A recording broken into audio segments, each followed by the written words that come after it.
Coming at you from the AO Studios, it's the Fade Route with D and Z.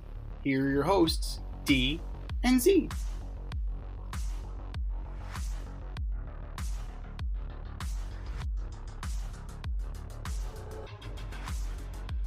Powered by Riverside FM. Coming at you live from the AO Studio. Ayo. It's the Fade Route with D and Z. I am D. We've got a great show for you tonight. We're going to preview the NBA playoffs with the play-in game set. We're going to discuss the Stanley Cup preview, even though they're waiting on one team in the Western Conference, and Derek Carr could impact the NFL draft. We begin this show with late-breaking news. The Suns have decided to part ways with head coach Mike Budenholzer. He signed a 5-year, $50 million deal in the offseason. The Suns went 36-46 under his tenure. KD, Booker, and Beal did not equal victories. He just failed to connect with the team. Z, what are your thoughts on the firing? Was it justified? And yeah, it must be nice to sit back and just collect money without having to work. Well, you know, this is another stop for Mike Budenholzer, right? So maybe maybe it's him. Maybe it's starting to become him. You know, he stopped connecting after a while in Milwaukee, and now he's out in Phoenix. Changes is needed. He's one of many that got canned, right? We talked about Taylor Jenkins. We talked about Mike Malone. Now he's the third.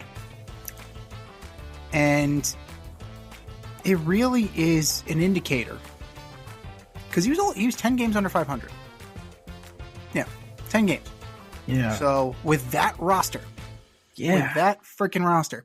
So now injuries and inability to gel, and you know, these are all warranted things, right? Because you're trying to put together a team that's good on paper. Yeah. Right? When was the last time Bradley Beal was good? Right? Yeah. Think about that. When was the last time Bradley Beal was good? And his contract is unmovable. Just so large. It is unmovable, ladies and gentlemen. It is unmovable. Unmovable. Nobody is paying that for him. And you know what? It's interesting things like that happen because a team like the Wizards are like, yeah, we'll pay you. Sure. Because at the end of the day, they know they could be fucking you down the line, especially if they think they're not going to keep you. And I think he has, and I think he has a no trade clause. Dude, like he holding an organization over the barrel, but clearly Ishbia is siding with the players, right? He's siding with James Jones. He's siding with the players here. You had the reports that it was a toxic locker room, and you know, KD came out to, you know, kind of deflect that, saying that, how would you know? You spent like 5 fucking minutes in our locker room. Like, dude, that's all I need. All I need is 5 fucking minutes. Are you kidding me? So, and it's also a referendum on Durant because he chose to go here. He wanted to go there and didn't want to leave the trade deadline. Yeah, because they tried to make a move, and I think they're trying to send him to Golden State, and he's like, nah, I don't want to go there right now. This guy's all about chasing experiences again. But that's the thing. My question to you, they went and got Jimmy Butler, but if they got Kevin Durant, would they be out of the play-in tournament? Would they have been better if they got Kevin Durant? You know, I don't know. We've seen that shit before, but that was years ago, and everybody's got more tread on the tire. And Clay. And they lost. And they lost. They still lost with Durant, which is kind of crazy, right? Yeah, no, it's like, it goes to show you. No, I don't really know. I mean, he's what, two or 3 years removed from winning the title with the Bucks. I think the situation with the GM and the owner over there is, you know, they're hell-bent on making this thing work. You know, they really want to work with those players. And, you know, not missing the playoffs in your first year is like, dude, you couldn't win we couldn't be above 500 with these guys. Like, and I think I told you the body language for that team was just awful. You got guys coming in the timeout, they're not even talking to each other. Like, nobody's talking to each other. I've seen this before. Yeah. And even, like, you know, on the court, like, nobody's communicating, nobody's excited. It's like, it's just another day at work. It's like, yo, it's not, you're not going to beat teams that are having fun and connecting. There's no chance. And you talk about that being on, you know, Kevin Durant. Man, how much of this is really on Devin Booker, who's supposed to be his team? This is you're the guy. No, bullshit. I'm calling bullshit on that because the moment Kevin Durant steps in that locker room, it's his team. Like, he's the guy. Were the Warriors his team? That's the thing. Devin Booker's not Steph Curry. Devin Booker's not Steve Kerr. There was an organizational structure in there. And there's no organizational structure with the Suns. Yeah, but Z, who is it going to be? Booker and Ayton? Well, they got rid of Ayton. Yeah, but Z, at the end of the day, who is Kevin Durant? What has Kevin Durant done without Steph Curry? What an MVP, did he not? Klay Thompson. And so what? What does that mean? Like, I think we both agree that Kevin Durant is not the answer. He can't win a championship by himself. This was a guy that lobbied to go to Brooklyn, lobbied to play with James Harden, lobbied to play with Kyrie Irving, and then said, "I want out. I want out of here." What do you mean, dude? We just set this whole thing up for you. Yeah, I want out. I don't want to play here anymore. So, what the fuck do you mean? What do you mean? And so yeah, that's who Kevin Durant is. Are you sure that this is his team? I don't know, man. And I think maybe that's the problem. Maybe everybody's looking at it as it's his team. Really, Devin Booker should be taking it by the horns in there. If I'm Devin Booker, I go into James Jones's offices, get me the fuck out of here. Like, this is a sinking. Well, wait a minute, dude. How does that look, though? I mean, how does that look? It's the NBA, baby. This is a Tuesday for them. This is just a regular old Tuesday. Yeah, but Z, you're on the team that drafted you. They gave you all the money you asked for, and where are you going? Where are you going? You're gonna play second fiddle to somebody else? You're gonna be like LeBron and join up with a Dwayne Wade and a Chris Bosh somewhere? Like, I don't know. I'm not that kind of player. And I don't think he is either. I mean, you're in a situation... We didn't think De'Aaron Fox was either. But then again, De'Aaron Fox eventually went into office and said, I've been a good soldier, and it's time for me to go. Well, hold on. I think the De'Aaron Fox thing is a little different, right? Because the writing was on the wall with that team, right? Yeah. Like, they had gotten rid of their coach. They were sellers. They were selling. Mm-hmm. And he's like, hey, guys, like, man, I gave it all I had here. I appreciate you drafting me and everything, but I think it's time for me to, you know, move me and get something for me, right? And that's not the attitude that's been in Phoenix, right? Phoenix is we are buyers.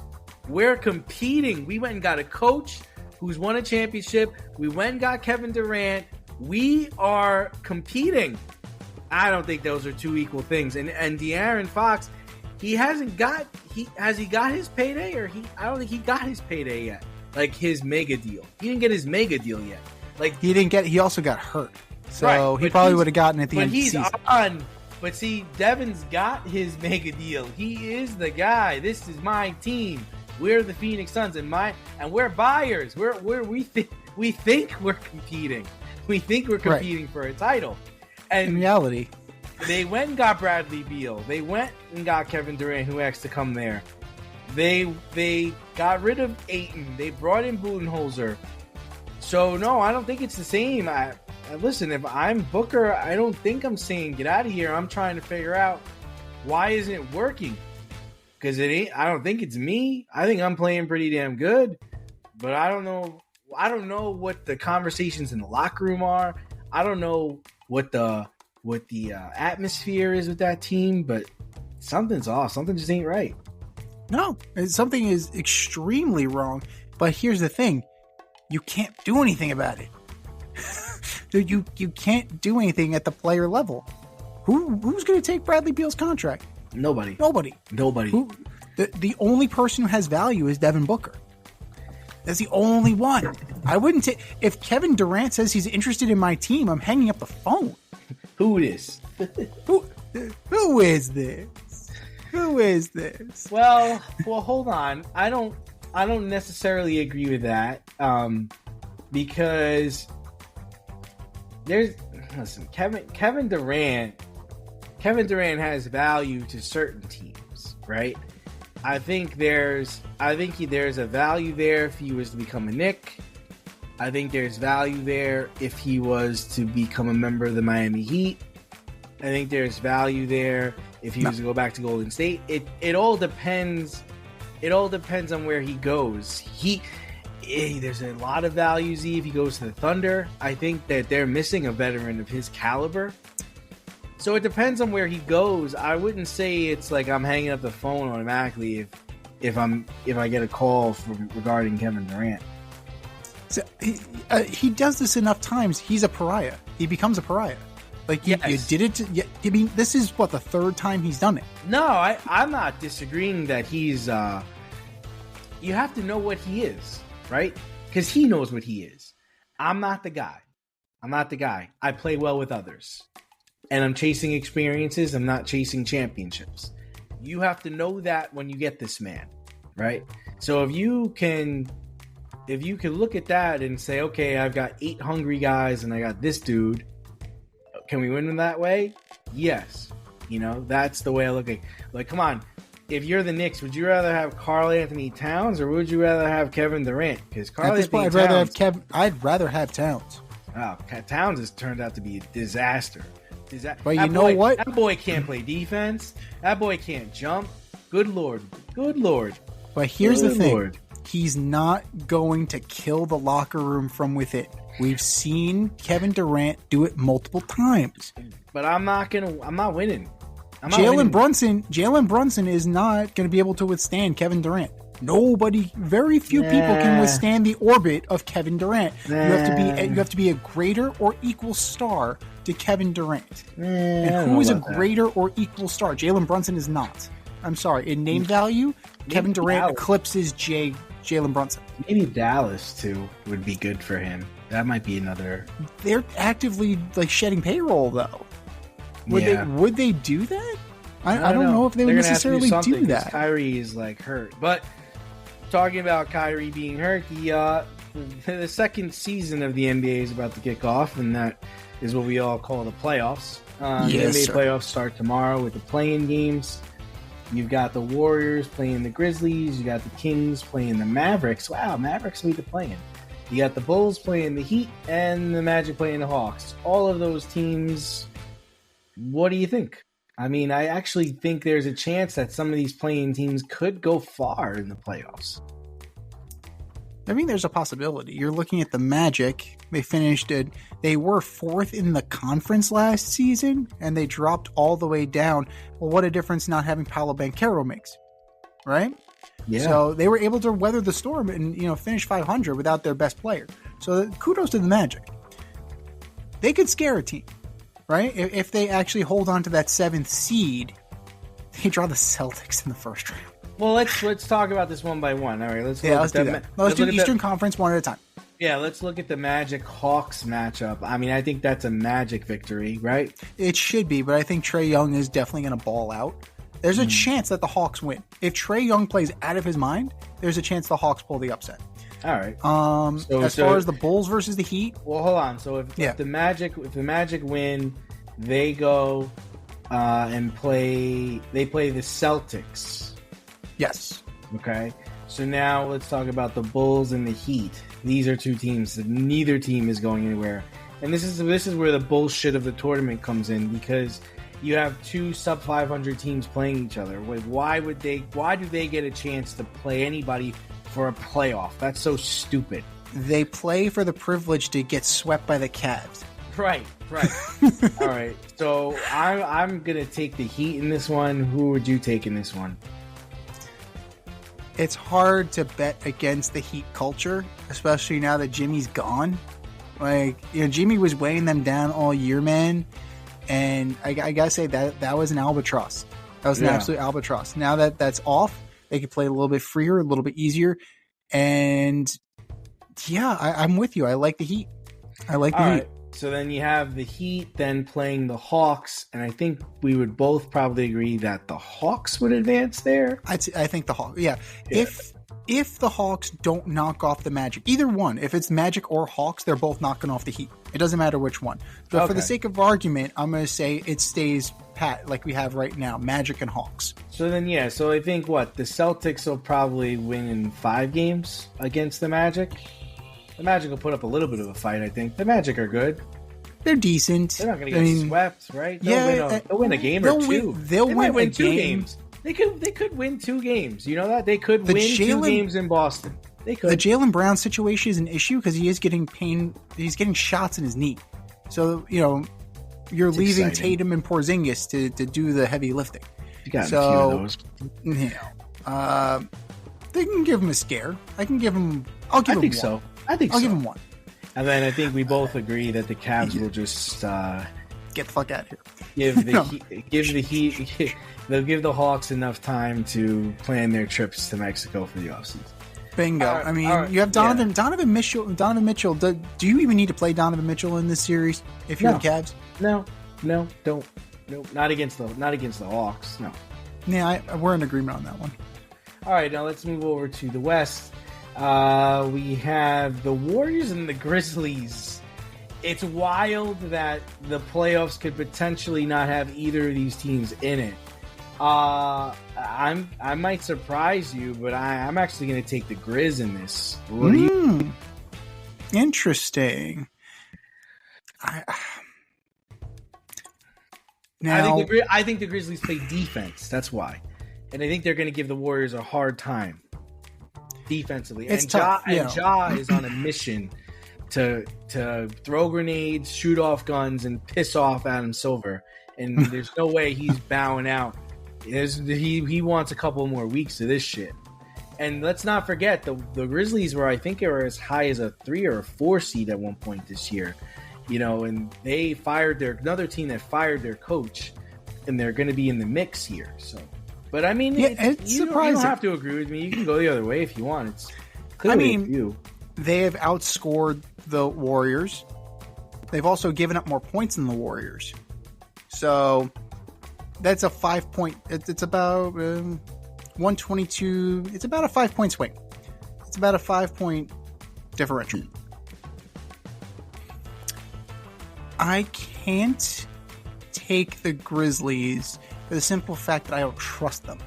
All right. I think they're going to do something stupid because they've shown in their DNA that they do lots of stupid things and they don't learn their lessons and they're not reflective.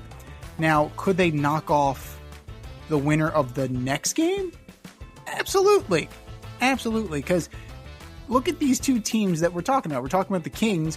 The Kings who were also, I believe, 4th? Like, they were high up there at one point. They were once a playoff team.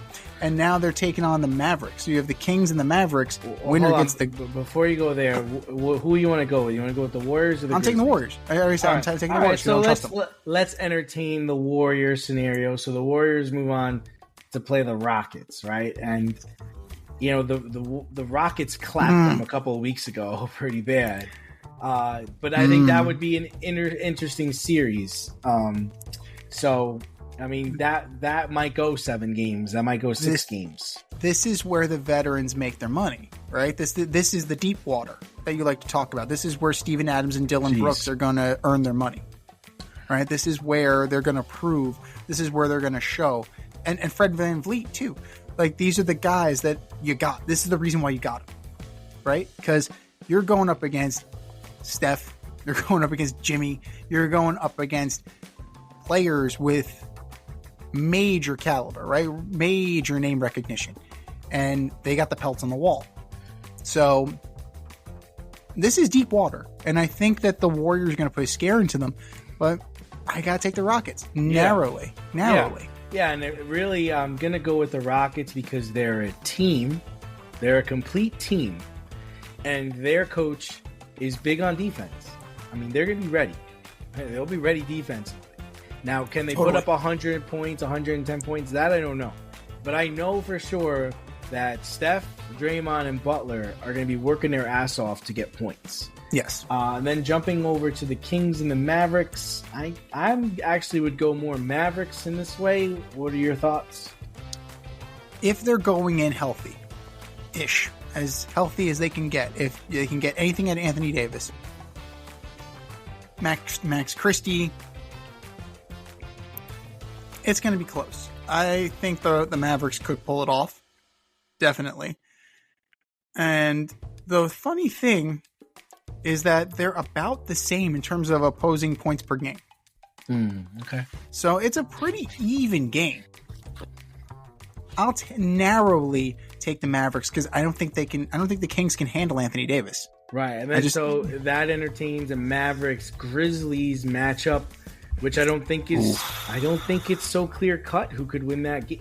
In a one game scenario, I don't think it's so clear cut who wins that game. I would lean towards the Grizzlies, but I mean, in a one game, Anthony Davis could be a problem, man. So he could tweak his back and he's out of the game. I will Grizzlies in that one. I would take the Grizzlies in that one. What are you going to see? Are you going to get Ja Morant doing something stupid, or are you going to get Anthony Davis going lame and bowing out of the game? Well, Ja does stuff stupid, but he still drops like 25 points. He's going to be stupid, but he's going to score. He's going to be a problem. But the other thing is like I was saying for when they play the Warriors, the Grizzlies play defense. Like they play defense. But the Mavericks Jackson's a good play. They have but good the Mavericks rebuilt their roster on the fly to be a better defensive team. And before Kyrie went out, they actually were achieving that. But they don't have Kyrie, and they don't have everybody healthy over there defensively. Yeah. So, well, your call. It's tough, but you have to go with the team that's healthier, and right now that's the Grizzlies. That's not a great. I mean, they draw the Thunder in the first round, which again I think is a problem, right? If you're the Thunder, you really want to see Ja Morant in the Grizzlies? I don't know about that. I think you'd want to play the Mavericks, right? Yeah. If you're the Thunder, don't you want to play the Mavericks? Like, I think so. I can slap either team. Like, if I'm the Thunder, you could, but you're talking. But which team would be easier to slap?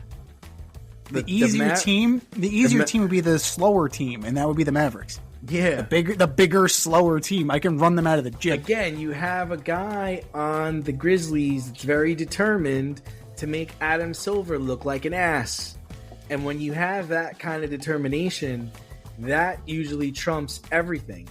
Would he not want anything more than to knock the number one seed out of the first round of the playoffs? How much of a slap in the face would that be to the commissioner, Adam Silver, to watch Ja Morant shooting at the Thunder? Oh my. I mean, it would just be another round not knowing what this guy is going to be doing. You know, it just underscores how batshit insane and topsy-turvy the NBA is. Yeah. So, yeah. But you know what? You need star power. And just, the Warriors and the Grizzlies, everything as presently constituted, like that provides the star power, right? Because then, let's expand a little bit. Because then you're looking at, those are the top series. Then you have Lakers-Wolves, and then you have Nuggets-Clippers. You figure, well, I don't know about Nuggets-Clippers. 4-5 usually can go either way. Lakers, it seems like a fait accompli that they're going to get through the Timberwolves. The Nuggets, I don't know about that. I don't know about the Nuggets, man. I don't know. No, but I don't even know about the Lakers. I don't know if the Lakers are going to have an easy time with the Timberwolves. I don't know that. You know that? I don't know that. I think that Luka, they're lacking height, and they're lacking rebounding. Yes, they have Luka, who doesn't play any defense, who's going to be matched up against Minnesota's best player. Right? Oh, it's going to be a shootout. It's going to be a full-on, Mike D'Antoni special. Mm-hmm. So, which is fine. You know, you're going to need that. You're going to be able to do that.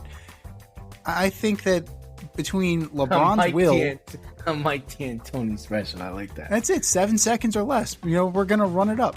Run it up, fill it in. That's the plan. So, I think the Lakers have enough scoring. That's the coach of Mount St. Ursuline's plan, too. I think he has the same motto. Run it up, fill it in. That's what we have to do. We don't have the X's and O's to compete on this level. So we got to just run it up and fill it in. That's what we have to do. We have to just pray to God that we get rid of the ball fast enough and get down the court. Let's go. I'm looking at that Nuggets Clippers series, and I really don't know. Like the Lakers, I have a general inkling. I have a feeling that yes, that's going to happen. But the problem is the Clippers don't really score. They don't score at the same level that the Nuggets do, but the Nuggets seem to be in some sort of disarray. Oh, yes. I think I'm going to favor the Clippers because... Yeah, well, the Clippers are hot right now. Yeah, and they're actually steady. It's a very evenly matched series, I think, there. Yeah, and who knows what Adelman can do. Like, this is a proving ground for him.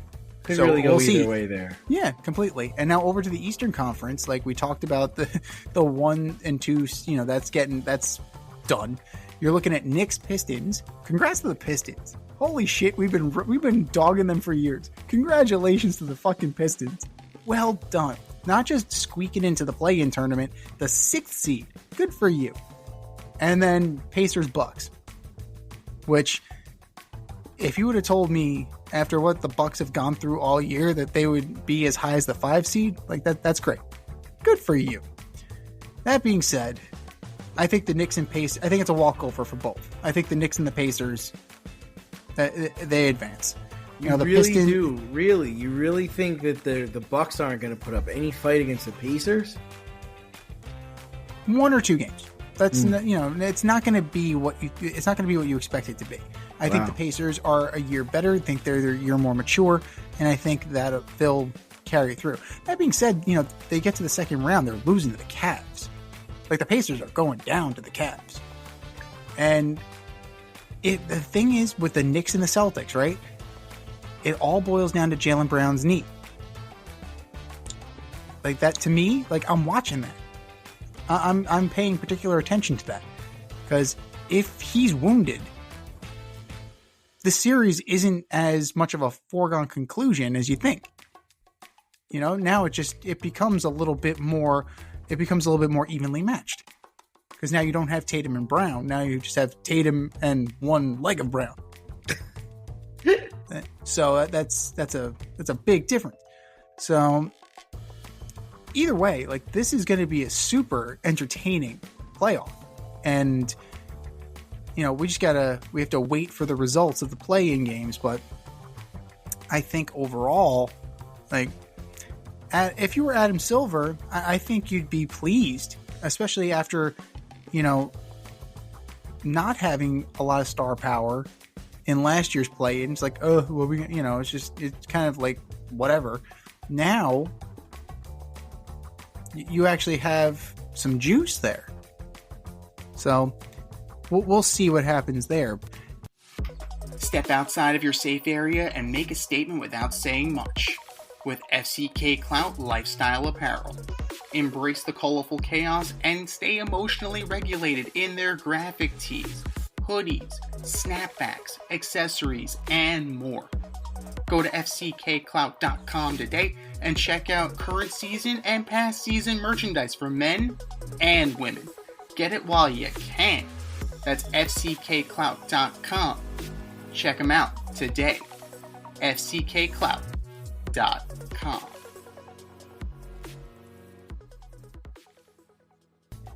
Basketball isn't the only season that's coming to an end, and it's now time for the chase for the Stanley Cup.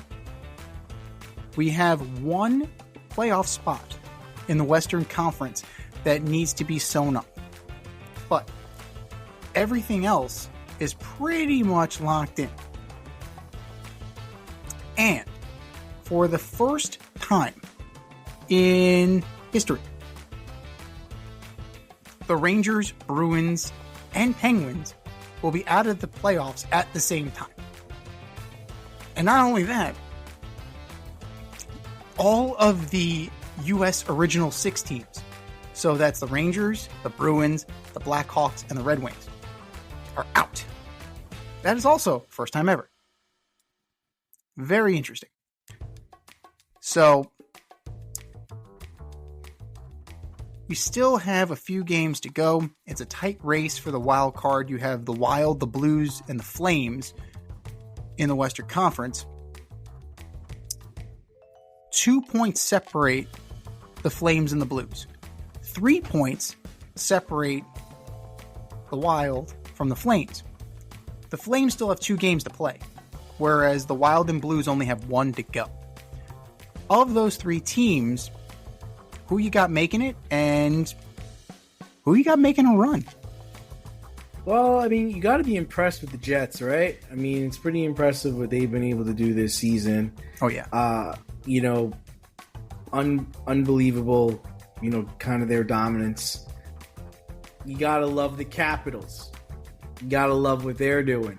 I mean, Ovi, this is it. This is the storybook. This is how it's supposed to go. You become the all-time leading scorer. You lead your team to the Stanley Cup Finals, and you win it. Right? That's the way it's supposed to go.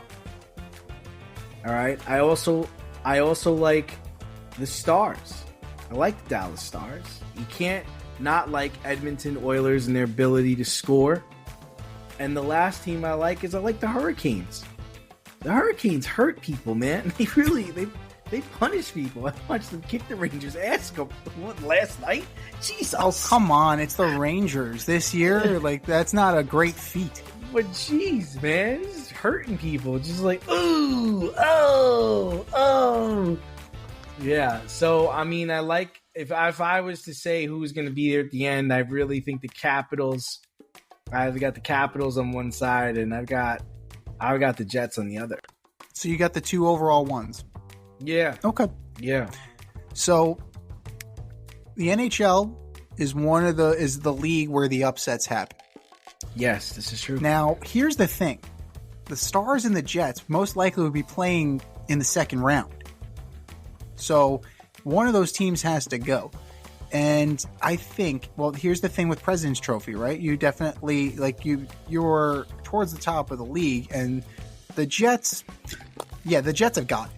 Yeah, they have the President's Trophy. 114 points, Caps can't catch them. No. So even with 2 games to play, if the Caps win both, they're at 113 points, and the Jets have 1 game left to go, so they could cap out at 116. So there you go. Going for the President's Trophy is an issue, right? Because you exert so much energy to get there, you can get clipped. We've seen it. We've seen it happen. Now,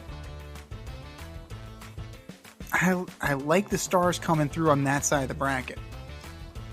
Vegas, Minnesota does nothing for me. As of right now, Vegas, Minnesota would be in the first round. Doesn't really do much. I'm intrigued by Kings Oilers because it's the Gretzky Cup. This is 3 years in a row that the Kings and the Oilers have met in the playoffs, and the Oilers have handed them their lunch. Is this the year that the Kings finally do something about that? As long as they have McDavid and Draisaitl, I think the answer is no. So, in the Western Conference Finals, I'm looking at Oilers Stars. Okay. And I think Ottinger is a better goalie than Skinner. But McDavid and Draisaitl are just so... They're just so dynamic. It's going to be hard to it's going to be hard to say that the Edmonton Oilers don't make it back to the Cup Finals. Like, it's hard to say that. But I think McJesus is going to want to right some wrongs here. I think he's going to want to put the team on his back. Now in the Eastern Conference, Caps are the Caps, right? They play a deep. They're a very deep team. They play a physical style. They're very skilled as well. Charlie Lindgren, not the best in goal. Serviceable, decent, but you draw the Canadians. The Canadians are hot. Maybe they'll get a game. Hurricanes and Devils. Hurricanes are going to beat up the Devils, but the Devils, they're not bad. Yeah, they lost Jack Hughes, but Heishier and Bratt, they're solid. They have solid players. That's going to go deeper than people are giving the Devils credit for. Are they good enough to beat the Hurricanes? I don't think so. But are they good enough to give them a scare? Yeah. Here's the good one. Lightning Panthers. In the first round. Yeah, Inject that nice. shit right in my veins. Inject that shit right in my veins. The Panthers are going to want to defend their cup. And you don't think the Lightning would want to take a little extra special, just a little more jam, a little more juice to knock off not only a state rival, not only a division rival, but the reigning defending cup champion? I think the Lightning could be juiced up for this. Plus, you don't know what you're getting with Marchand. Ekblad's coming back from a PED suspension. What are you going to get from Tkachuk? Is he good to go? I think the Lightning can pick off the Panthers in the first round. And draw the Maple Leafs in the second round. So, on the strength of Andrei Vasilevsky, I think the Lightning can end up in the Eastern Conference Finals against the Caps. And in that scenario, I think Ovi's going to put the team on his back, and we could get. I think we're going to get Caps Edmonton. Wow. Caps Edmonton, and this is the year that McJesus gets his cup. Whoa. I think that's what's going to happen. I'm going to call Edmonton in 7 over the Caps. Wow. So. Card subject to change. If we're right, we're right. If we're wrong, we're wrong. Yeah, if we're right, we're right. If we're wrong, we're wrong. But, it's hard not to say that, there are some certainties in life. I can tell you for certain, though, the Maple Leafs will not be there. As good as they are, right? 104 points, doesn't matter. They ain't going to be there. I can already tell you that with a degree of certainty. I can already tell you that as good as the Avalanche are, I don't think they're good. I don't think they're good for it. I don't think they're going to make a deep run. The Kings were better than the Oilers this year by 1 game. I think the Oilers got their money. I think they got their number. So it's a wild ride. Strap in, get ready to go. So that's the beauty of the NHL playoffs, is that, as certain as you think it may be in hockey, all bets are off, man. All bets are off. Avoid messy accidents. Get better stopping power with your brake pads. Callahan brake pads. You never know when you'll be driving in the road and there will be a truck tire that you need to avoid and save your family. Callahan Auto. We really care about what's under your hood. Well, moving on to football. This guy. Oh, God. Derek Carr. You know him. Friend of yours. He may actually miss the regular season with a shoulder injury. So, with the NFL draft really just a couple of weeks away, should the Saints trade up from 9 to get a quarterback? Well, let's look at who is in the quarterback room for the New Orleans Saints. And do they have anybody on their roster that could possibly replace Derek Carr? Let's take a look at that. Spencer Rattler? Spencer Rattler. I've seen enough of Spencer Rattler. He was supposed to be the next Pat Mahomes, I believe. No. Yeah, maybe, but it didn't happen. Jake Haener? No. The immortal Ben DiNucci. Started that one career game as a Cowboy. Yeah, no, they got nothing there, man. They got nothing there. And you can argue that they have a team that could make some noise, right? They got Brandon Cooks to go along with Chris Olave. You have... Oh, Brandon Cooks went back there? Brandon Cooks went back there. Why did I think he went somewhere else? No, Brandon Cooks is there. Yeah, Brandon Cooks went there.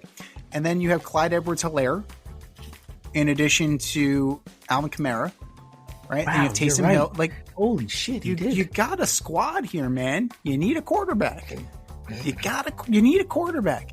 So, Aaron Rodgers. Oh, Jesus Christ! Could you imagine? Could you imagine?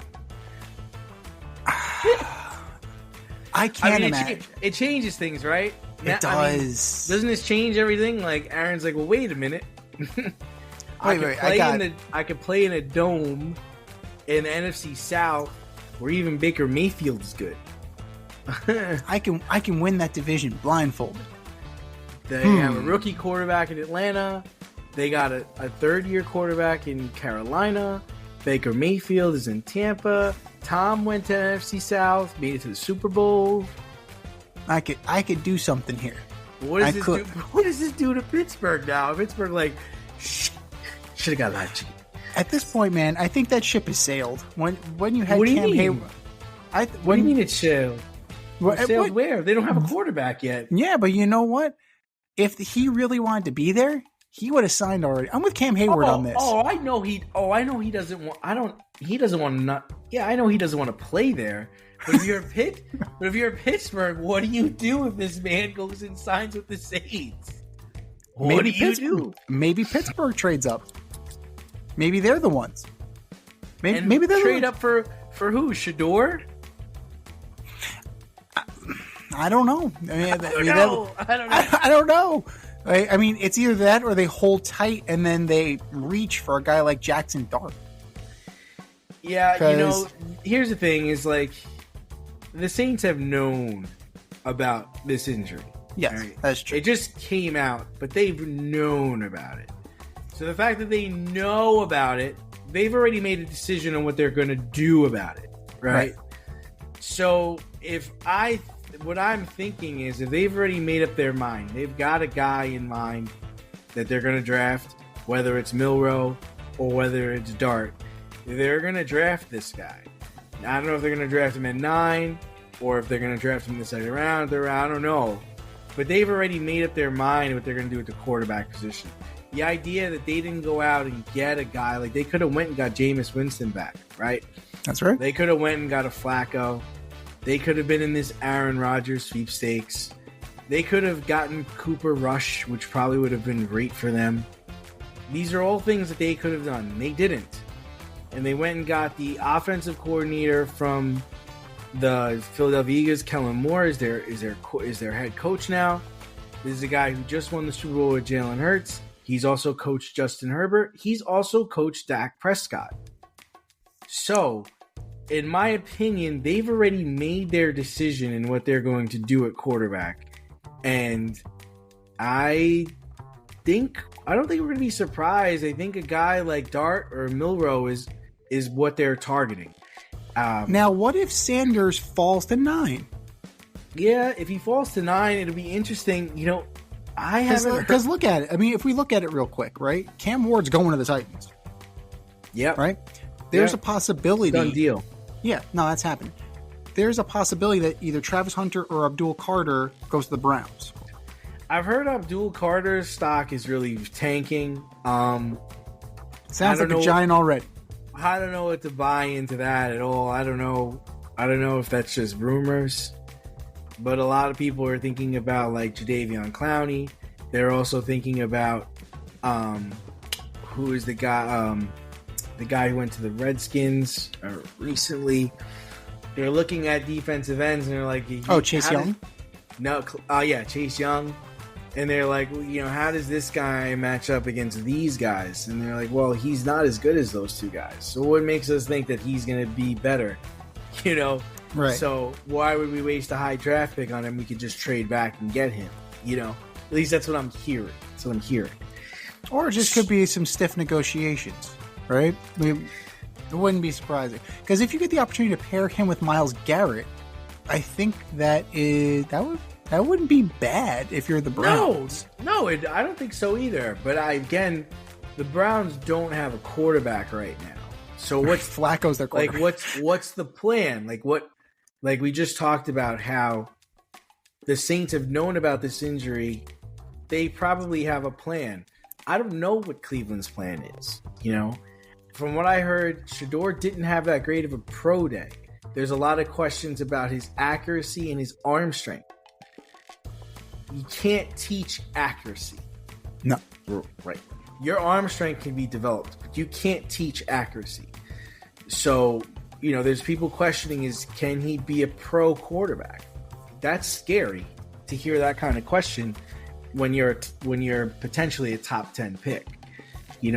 When you can trade back or wait around and get Jalen Milroe, who is okay. He's good. And Kid Dart, they're good. They're not great. They're good. He's Joey. McCord is available. Dart is Arrington. He's Joey Arrington. That's what he is. That's fine. He's good. They're good. You're good. Yeah. Jalen Milroe, he's kind of got that Teddy Bridgewater look to him, which is not bad. It's good. No. Teddy Bridgewater, before he got hurt, was quite good. He's good. Yeah. So, and again, I know I stress this every time we talk about the draft, but next year is the quarterback draft. So, if you're not getting your guy, whoever you think your guy is, next year you can get your guy. But are the Saints going to be bad enough? I don't think they're going to be bad enough. That's the thing. Because they've accumulated talent. All you need is a top 10 pick. What do you mean they're not going to be bad enough? They're going to win less than 5 games. Them winning more than 5 games? To get into the quarterback sweepstakes, you got to be in the 2 or 3 win territory. You don't. There's 10 guys. To get the top flight guys, you need to be in that. You don't need a top flight guy. Next year, there's 10 guys. There are 10 guys next year. The first round of the NFL draft, we will see 8 quarterbacks drafted. Believe me, we will see 8 quarterbacks drafted. Probably 4 in the top 10. And you got to beat out a bunch of other teams to get there. You don't, though, do you? Look at what Denver did. Look at their quarterback. You don't think there are 5 teams, 10 teams in the NFL that wishes they had Denver's quarterback next year? They got a guy who played all those years in college, who mastered the system in 1 year. Bo Nix, big, tough guy. He wasn't taken. He was one of the last guys taken. I'm just saying, it's not an end-all, be-all. You can get by with. But here's the thing with Bo Nix. 6th guy. Here's the thing. While that's great that Bo Nix, stayed in college and went to all these different places and mastered the book, he's 25, so he has a shorter shelf life than most guys. This is the sacrifice that you're making with Bo Nix. Yes, he was the most pro-ready because he was like a friggin' doctor. He got his friggin' doctorate. So you're not getting that kind of product, right? You're not going to be getting him, right? You can be getting a Raiola, or you'll be getting an Arch Manning. Well, if he's there, right, you'll get an Arch Manning. Now, I feel like with this team, as it's presently constituted, and with the coach you have, right, just coming from Philly with Jalen Hurts, if he can get something, right, if he can put together a system that gets Shador Sanders in a position to be successful, so maybe that's outside the pocket, right? You talk about can't teach accuracy, so get him moving. So that's definitely a case. I don't know if Shador is built to take on a downhill hit from a 265-pound middle linebacker. I don't know if he's built that way. I don't know. I could be wrong. I just don't know. But yeah, here's the thing, though. Like, he could precipitously drop if he's not taking it 2 or not taking it 9. I don't see enough. I mean, he could drop into the second round. Sounds like a Jet already. If he gets past 7, actually, do you think he? No, the Jets have too many holes. Or would they? This sounds like a Jet. Sounds move. like a Jet. I mean, would the Panthers? Like, we got Bryce Young. I'm still not really sold on him. He's kind of small. Shit. We really, Yeah, if he makes it past 9, I could see him going into the second round because I don't really see anybody. I don't see anybody making that pick. I just don't see it in the order that's given. So, it's intriguing to see where we go. But the Derek Carr thing brings up, it now puts their name in the hat. And now they're going to be in the market for a quarterback. Maybe catch lightning in a bottle with Jackson Dart. Maybe you end up, like you said, he just kind of is who he is. If you're really trying to bottom out with this roster, then stick with the quarterback room you got. You stick with the quarterback. It's possible, right? It's totally possible. You roll with Spencer Rattler. Totally possible. We've seen what Spencer Rattler can do, so that's definitely a possibility. We also know what he can't do. I also know what he can. That is true. So one guy who we're not going to be worried about is former Tennessee quarterback Nico Amaleva. So he left the University of Tennessee. Actually, he was asked to leave by head coach Josh Heupel. He said, "Get the fuck out. Turn your key card and your playbook, son." After he no-showed a meeting in an NIL dispute. So that's where we are right now. So the starting quarterback for the University of Tennessee was given his walking papers by the head coach because he was trying to renegotiate his NIL deal instead of showing up to a meeting. Got that? Is it time to regulate NIL now? I mean, it's a problem. And I don't know what the solution is. Because, right, if you're looking at it from a business standpoint, right? Yeah. You're going to side with the kid, right? This is my time to make money. I know I'm not going to be a pro. So, you want me to play in this game. My nil was covering for the season. So, throw me some more money. It's hard. It's hard to you've made it this way. Look at Bowers, the kid from Miami, or the kid that went to Georgia and went to Miami. My man is driving a Lamborghini on campus. How good could he be? He's not that good. It got broken into. And it got broken into. Got stolen. Even worse. Even fucking worse. But I'm just trying to say, like, he's a Kevin Durant. He knows what he is. I am not going to play in the NFL. I'm going to stay in college and make as much money as possible. And then I'll leave. He's making more money than like 10 quarterbacks in the NFL. This kid from Tennessee made more money than Brock Purdy did last year. It's fucking insane. Brock Purdy went to the Super Bowl 2 years ago. Was in conversations for the MVP award. The kid from Tennessee made more money than him. Brock Bowers is making more money than him. Not Brock Bowers. Forgot his name. The guy from the Miami quarterback. So it's like, what?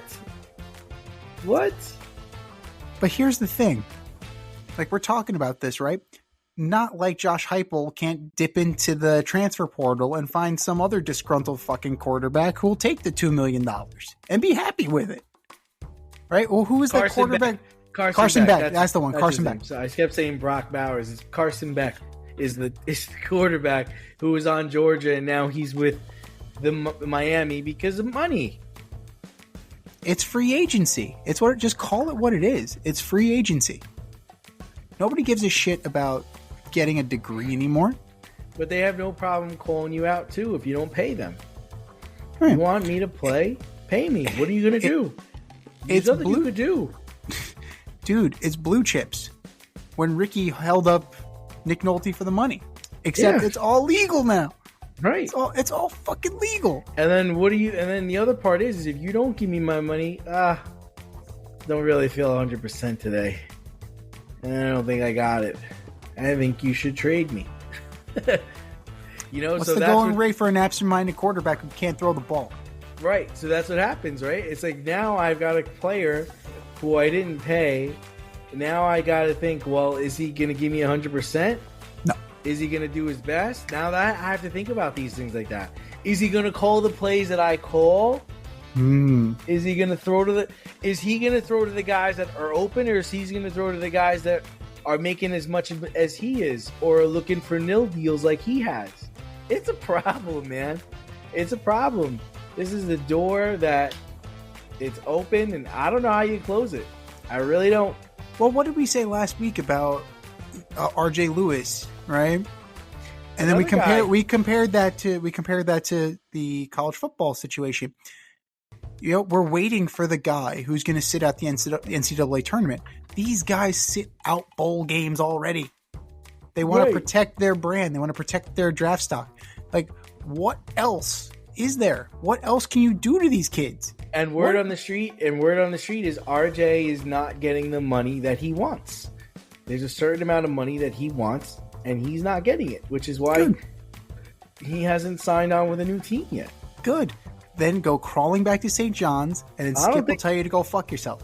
Yeah, he's not going to have you back. He's already moved forward. I can't wait for that. I can't wait for that moment. For him to go crawling back with his tail between his legs and Skip tell him to go fuck himself. I Respectfully. I think Skip has made it pretty clear that we don't need you anymore, sir. No. But that's the thing with the transfer portal. Everybody's replaceable. Everybody. So, the UNLV quarterback, I think he's a free agent, right? Yep. He wants to go to Notre Dame. Yeah. Well, we all want to go to Notre Dame. He wants that Notre Dame money. We saw Rudy. He wants that Notre Dame money. Oh, don't we all? They don't have to share it with anybody. They're not in conference for football. Smart business decision. I could pay you whatever the fuck you want. I don't have to share it with a conference. It's all me, baby. All me. They make that sweet money every year. But that's Pandora's box. This is what's been open. And absolutely needs to be regulated. Because it's ridiculous. How many years are we going to see a guy just bounce around, right? He's like a journeyman, like a Joe Flacco, like a journeyman fucking quarterback in the NFL. Dude, you're not even out of college yet. How are you a journeyman veteran? How have you been doing this? You're like Jeff fucking George. How did you... It's ridiculous. So there's got to be some eligibility situations. There's got to be something to dissuade this from happening all the time. Because, I'm not even talking from a loyalty standpoint, because, loyalty that ship has sailed. Like, there's no such thing as loyalty anymore in sports. But, there could at least be some consistency. That would be nice. To have a guy, have a roster of players who played together the year before. Like, I just want that. Am I asking for too much to return some players from the previous year? I feel like I'm asking for something that's absurd. I feel like I'm asking for something crazy. All I'm asking for is to return some players that were on the previous year. Get this shit together. Because eventually, They're just going to keep asking for more and more and more and more. And that well is going to dry up. People are going to stop paying. It's extortion. At the end of the day, it's friggin' extortion. So, it's only a matter of time, but as of right now, we're still very much in the wild, wild west. For all you grill masters, green thumbers, DIY aficionados, and home repair heroes in the Richmond, Virginia area, if you're looking for personal service quality products and a convenient shopping experience, then look no farther than Thacker Ace Hardware in Colonial Heights. Owner Don Rackley and his team of local experts have everything you need to tackle every project around the house. I'm talking Benjamin Moore paint, Milwaukee and Craftsman power tools, plumbing, electric, hardware, the works. For you green thumbers, their nursery department is top notch, and I wouldn't be me if I didn't mention the grills. They have Weber, Blackstone, Big Green Egg, Traeger. I want one of everything. Give them a call today at 804-766-4223 and see how they can assist you. Or swing by 27 Dunlop Village in Colonial Heights. That's Thacker Ace Hardware, 804-766-4223, or swing by 27 Dunlop Village in Colonial Heights. Thacker Ace is the place with the helpful hardware folks. Speaking of the West, not the Wild Wild West, but the American League West. How about those Los Angeles Angels of Anaheim? Awesome start despite having to pitch Nicky Lopez on opening day against the White Sox. But never going to live that down, Wash. But they're in the news for something that we thought was settled in the World Series when Mookie Betts' assailants were banned from the ballpark. A fan reached into Mike Trout's glove to take out a foul ball. And it was ruled a foul ball by the ump. No issue with the fan, no fan interference. Trout's glove went over the wall, so it's fair game. Much like Mookie Betts' glove went over the wall, it was fair game. And allegedly, the ump, I believe it was Alan Porter, said it would have been a foul ball anyway because it ticked off of the hand of the fan. Is this a big deal, little deal, no deal at all? You know, it's tough because I watched this live. I watched it live. And I thought Mike Trout clearly caught the ball and the guy was out. And then the fan rips the ball out of Mike Trout's glove and they call it a foul ball, right? The fan doesn't get ejected. Mike Trout was upset about the whole thing. And then I heard that afterwards, Mike Trout even took a picture with the fan and signed the ball for him. Very, very strange because it looked as bad as the Mookie Betts thing because Mike Trout was trying to get his glove back and the fan one guy was holding the glove and trying to get the ball out. And then he tried to act like, I'm sorry. He said, I'm sorry. And I'm sure he was very excited. I mean, that situation does not happen to just anybody. And I don't think any of us would really know how to react when it happened. But, I mean, I actually thought it was a very big deal because I don't understand the rule because it looked to me like Mike Trout caught the ball, the guy was out, and then the fan proceeded to rip the ball out of Mike Trout's glove, keep the ball. Didn't get ejected. It was ruled a foul ball. Very, very confusing. It's just crazy considering what we saw in the World Series, right? Yeah. You know, like, I don't care that I was a kid. Right. Well, he wasn't a kid, but, you know, he was an adult, but you could tell it was, you know, something was going on there. Well, the thing with the guy, when they interviewed him, said, the ball's coming at my kid. What the hell do you want me to do? And in reality, was the ball really going at the kid? No, it wasn't. And even after it was in the glove, he proceeded to try to rip the ball out of the glove until he got it. Yes. So But the part it really was very similar to the Mookie Betts situation. I guess I'd have to go back and watch Mookie's a little bit more, because maybe Mookie, when he caught it, he was more in the field of play. Like Mike Trout's glove was in the stands. Yes. Like in the stands. Like his glove is in the stands. Mookie's, I want to say it was like on the wall or very close to the wall. It wasn't, and there were two guys trying to rip that ball out, So, maybe that's what the difference was. I mean, I don't know, but I'm just, honestly, the fan seemed nice about it. It didn't seem like there was ill intent there. So I will say that I'm glad he didn't get ejected. I'm glad he got to take a picture with Mike Trout. I'm glad he got a signed ball. But I think they need to change these rules, because that ball was caught, the guy was out, and then madness ensued. Yeah, it was definitely exacerbated by the ump. And yeah, I'm glad that cooler heads prevailed eventually, and that Mike Trout was able to calm down and, turn chicken salad into chicken shit.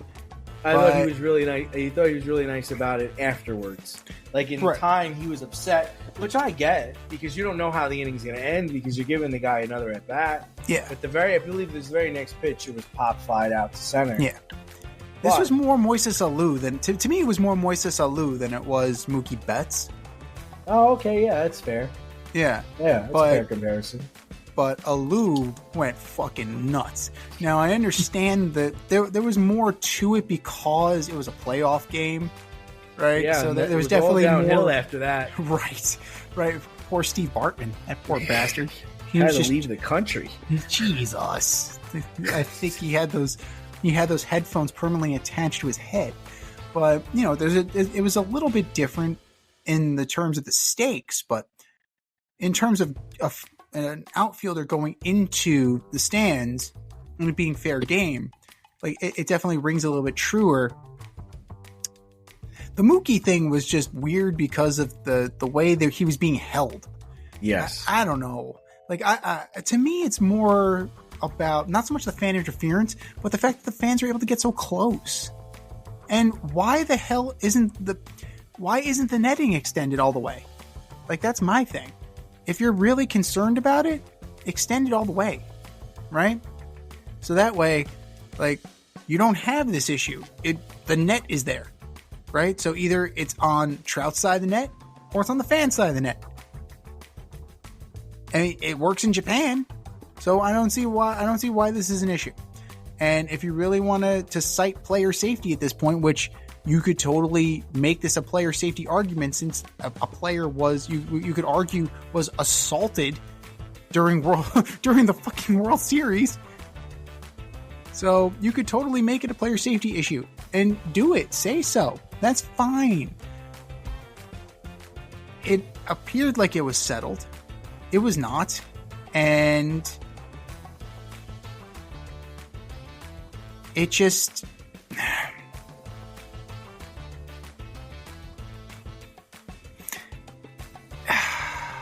it's got to get under control, because it's only going to get worse. What's next? How is it going to escalate? It's a big deal in the simple fact that it seems like nobody's really learned their lesson. Nobody's really dealt with it. And yeah, it's another example of the can getting kicked down the road. Good job, Rob. What's one more?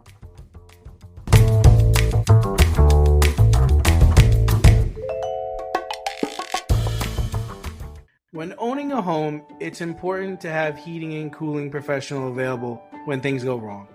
Air Care Technicians is a veteran-owned HVAC company servicing the Westchester area.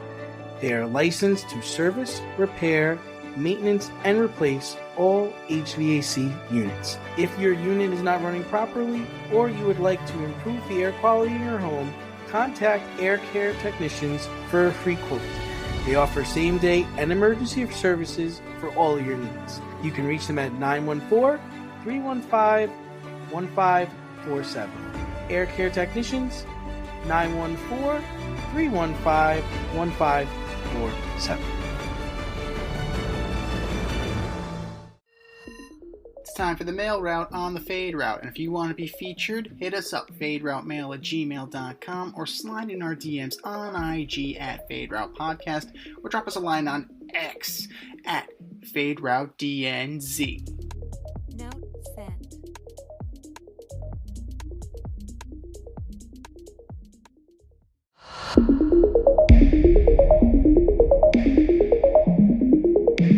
All right, boys and girls, our mailbox is full. So if you want to have your email read on the mail route, hit us up, faderoutemail@gmail.com, or slide in our DMs on IG at Fade Route Podcast. Drop us a line on X at Fade Route DNZ, and your email may very well end up on the mail route. Mail route number 1, our first email comes from Tyler in Brooklyn Park, Minnesota. Hey guys, Joe Mauer's statue was revealed outside Target Field over the weekend. Joe was the hometown kid who made good, made it to the bigs, had some great years with the Twins, but didn't win a title. Does Joe Mauer deserve that statue?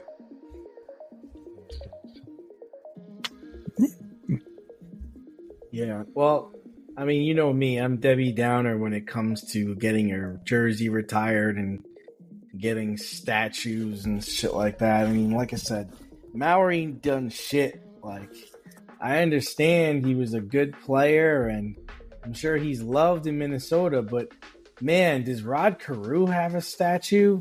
I mean, does Harmon Killebrew have a statue? Does Kirby Puckett have a statue?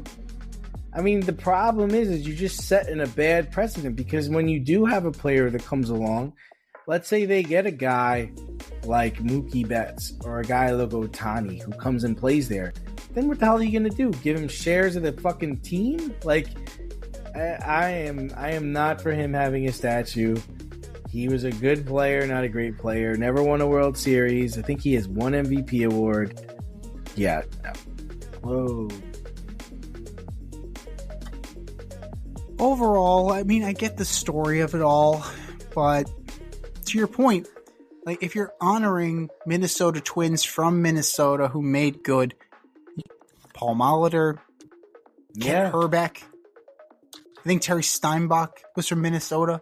Like, you had guys on that who, you know, yes, they weren't the number 1 overall pick. Yes, they didn't win a batting title, so on and so forth. But you had solid careers there, and you contributed to the success of the Minnesota Twins. I mean, Paul Molitor was also the manager, for Christ's sake. So, I mean, I get it. It's much like the retired jersey thing. Like, it's the team's prerogative to do something like that. I'm just done with them, man. Oh, so wait, so Harmon Killebrew does have a statue. Oh, good. Oh. Somebody who's actually earned it. Somebody who actually deserves one. Okay, so he does have a statue. Yeah. Kirby Puckett, I'm not surprised considering the fact, of what they came gave out. Him a statue 15 years ago. Okay. All right. Okay. All right. So, all right. I would argue that Jack Morris deserves a statue in Minnesota for what he did out dueling John Smoltz, I believe, in the World Series. Or was it Steve Avery? One of the two. But it was against the Braves in 91. Paul Molitor does not have a statue. Paul Molitor does not have a statue. So we're putting Harmon Killebrew and Joe Mauer in the same conversation. That's interesting. Interesting, yeah. No, I can't say that they're in the same breath, man. I cannot say that they are in the same stratosphere. But hey, like, Kirby Puckett. Okay, so yes, Kirby Puckett does have a statue. So they're just giving statues to fucking everybody. He has a statue. He got his statue the same year. Harmon Killebrew got his statue. Okay. All right. So they have a certain standard. So Paul Molitor should be pissed. Basically. All right. So if you're good enough, you know who should really be? Where's Brad Radke? Why doesn't Brad Radke have a fucking statue? Oh, Brad Radke. What about Johan Santana? Should he have a statue? I don't know. Michael Kadire? Should Michael Kadire? Justin Morneau. Justin Morneau at least won an MVP. Justin Morneau. Michael Kadire. Scott fucking David Ortiz. Pre-Poppy David Ortiz. Ben McGreevy. Oh, God. Jesus Christ. You know, while we're at it, Mickey Scales. Just give him Mickey Scales. Sweet Lou Collins. Yes. Lou fucking Collins. Lou Collins statue out there. Billy Haywood. Just give the kid. Just give it to the kid.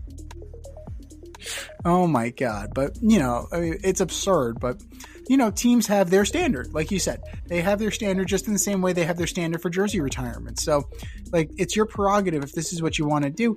I just don't feel that Joe Mauer is up to snuff. But if, you know, the organization feels that way, then by all means, you've already set the standard. You set the precedent. So, all right. So we got Rod Carew, Harmon Killebrew, Kirby Puckett, Tony Oliva. Okay. Kent Hibrick. Oh, they got Kent Herbeck. Tom Kelly.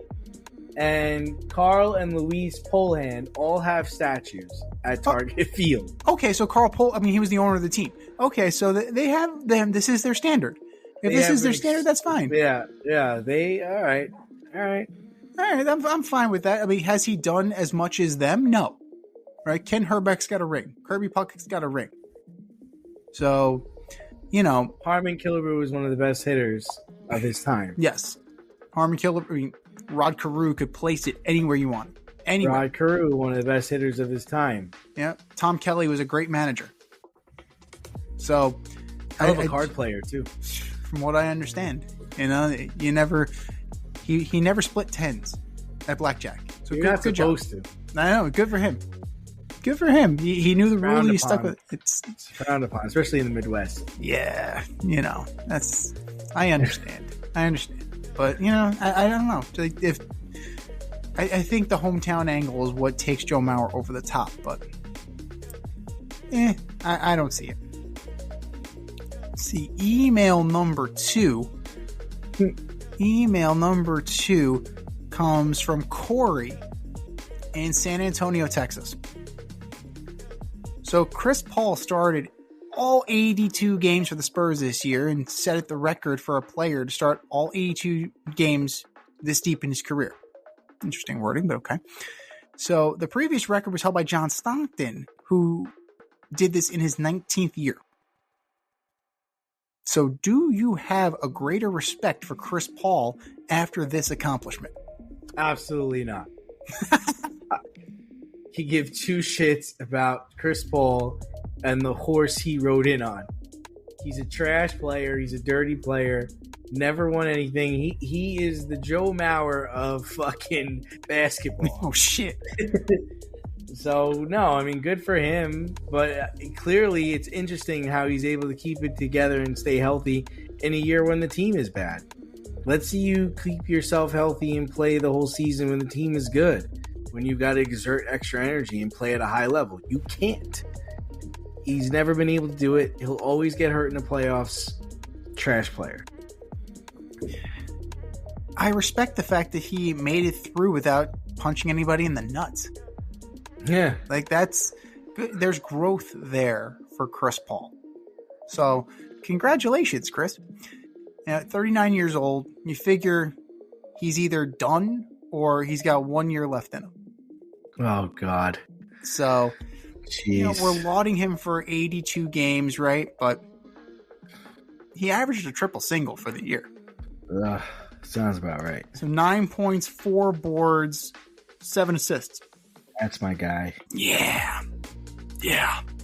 Stud. Now, maybe they don't need him, right? We'll see. But he definitely has a little bit left in the tank. But really, those numbers scream reserve. That screams backup. Now, would he be willing to hang on at age 40 as a backup? Maybe. I don't know. But, I mean, it's a testament to his ability to stay on the court this year. So, but you got to give him a little bit of credit. Just that little itsy bitsy bit of credit. Just a touch, a Scotia tap. But I will do no such thing. The hate for Chris Paul runs so deep. It just Trash runs player. so deep. I understand, man. I completely understand. Now, I mean, he's a skilled basketball player. He's got the skills. It's this other shit. It's the nut punching. It's the dirty play that gets you. So you can't separate that from what he does, right? Even though he was a 6-time steals champ, 5-time assist champ, 12-time All-Star, but he does shit like this, and it's just like it just makes you sour. It just sours you on it. But yeah, longevity is important, and it's only a matter of time before somebody's gonna break this record, because it's bound to happen. Players are playing longer, and if somebody decides they want this record, and by the grace of God they stay healthy enough, coaches will let them have it. Like, oh, you get to play in all 82. You don't need to be a factor in all 82. You just gotta, just step on the court, son. All right, timeout. You're off. All right. So, I mean, that's what we're really talking about here. It's a fun little quirky accomplishment. Congratulations, Chris. Now decide what you want to do with the rest of your career. However long that is. Probably 1 year. But we'll see.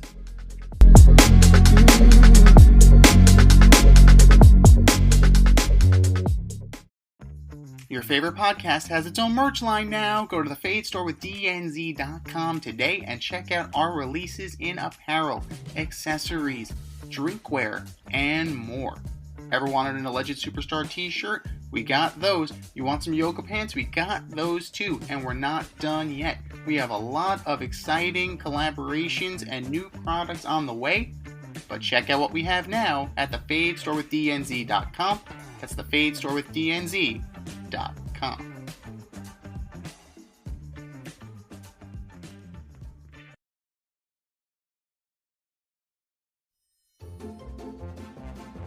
Who's the best of the worst this week in sports? The Fade Store presents the Alleged Superstar of the Week Award.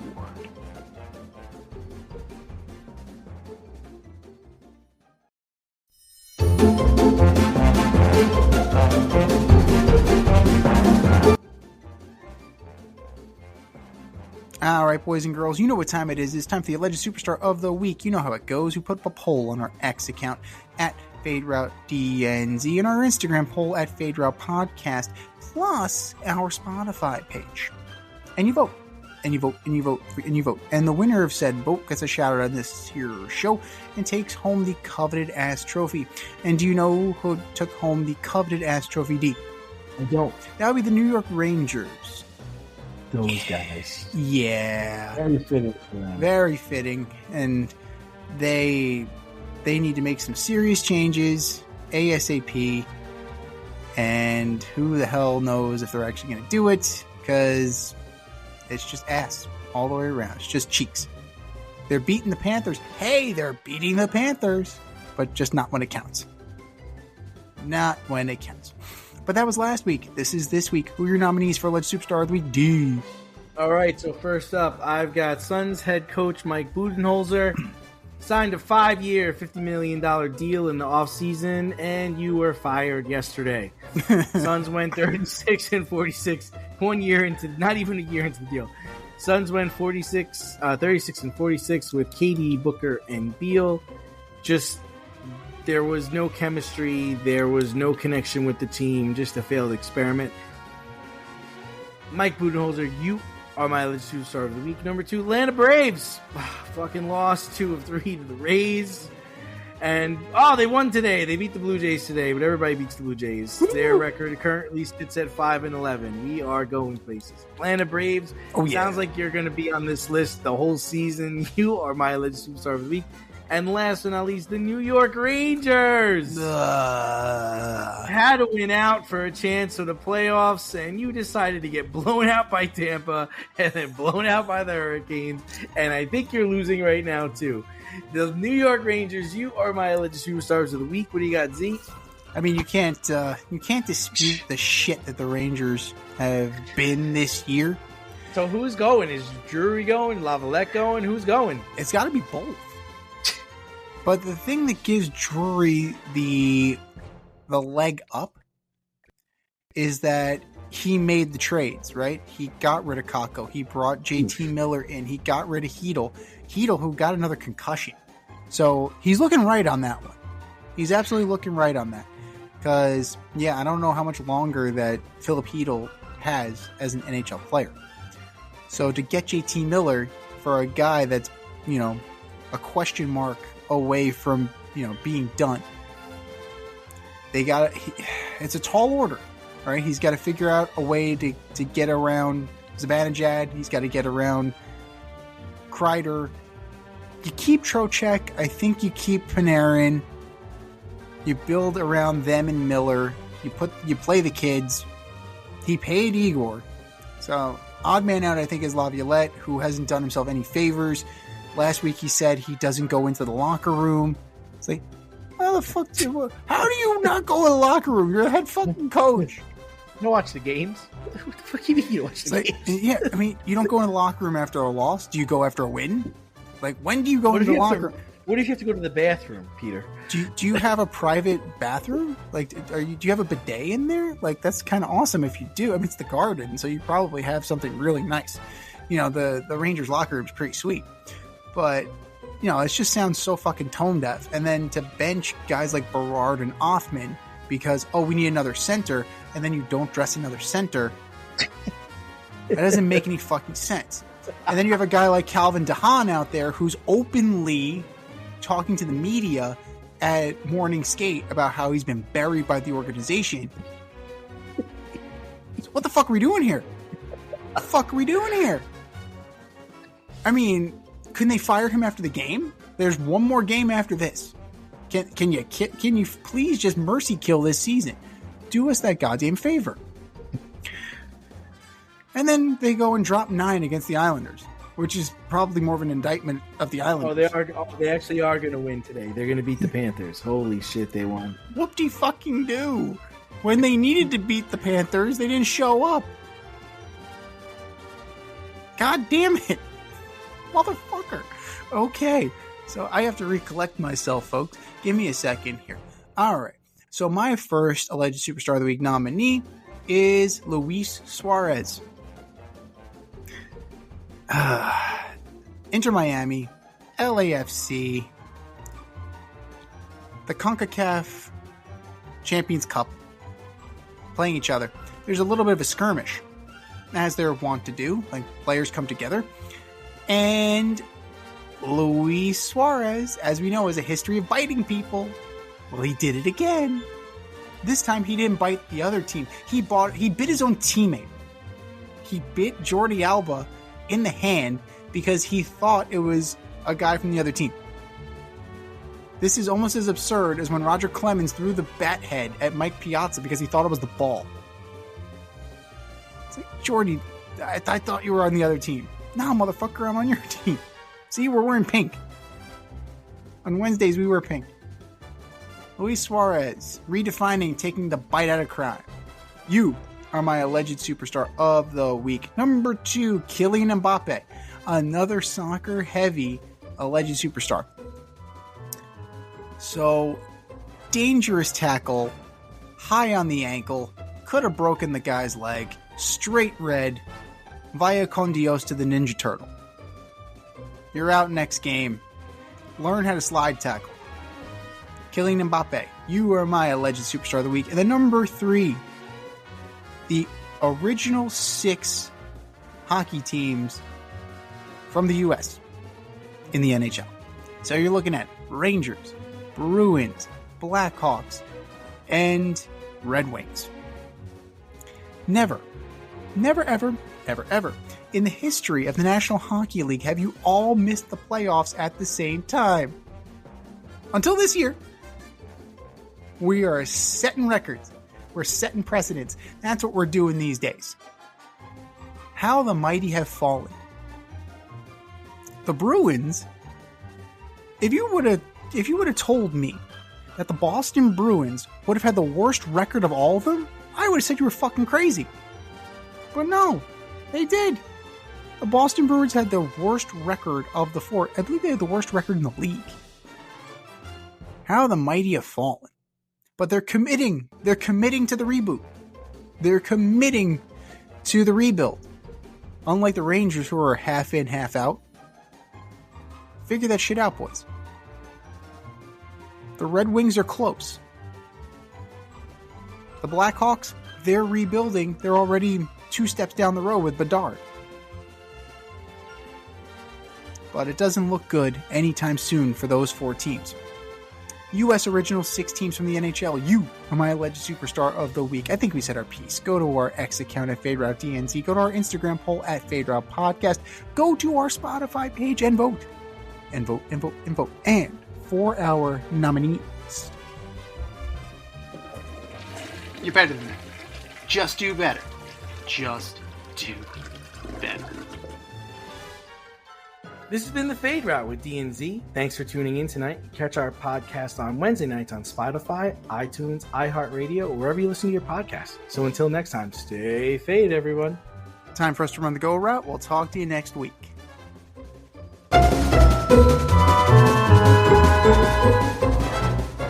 Thanks for listening to this episode of our podcast. If you liked what you heard and you want to hear more, be sure to like and subscribe on your favorite podcast platform. Leave us a review, rate us 5 stars, turn on subscription notifications, and share on social media. Tell your friends and spread the word.